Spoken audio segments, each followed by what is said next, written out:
La conferència servia per contextualitzar el volum.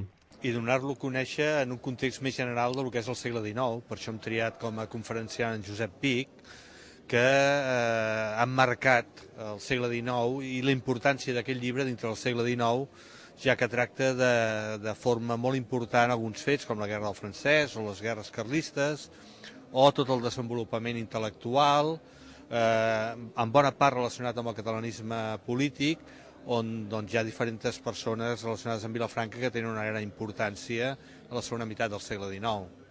L'assistència de públic en aquest acte denotava l'interès que té la reedició d'aquest llibre.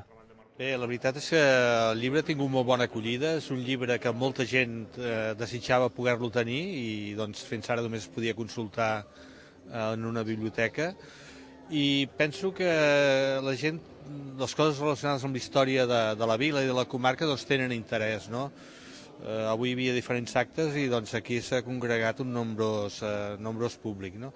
Això va en relació amb el fet que el mateix llibre doncs, està tenint també una molt bona sortida. L'acte comptava amb l'assistència dels responsables d'aquest volum editat per l'Institut d'Estudis Penedesencs, que van explicar que l'any 1901 el Centre Catalanista de Vilafranca va convocar un concurs d'història sobre els diversos aspectes del segle XIX que havia acabat de passar.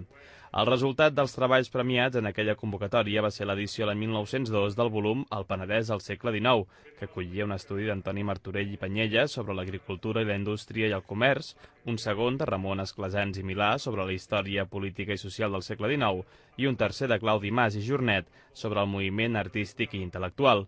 El conjunt d'aquests tres treballs va ser ben aviat d'obligada referència bibliogràfica, però actualment era pràcticament introbable, de manera que aquesta nova edició constitueix ara un volum de 250 pàgines amb més de 1.800 referències que s'acullen a l'índex toponímic, onomàstic, artístic i literari que completa l'edició. A la vegada, cada un dels textos s'acompanya d'un estudi sobre l'autor i les característiques del treball.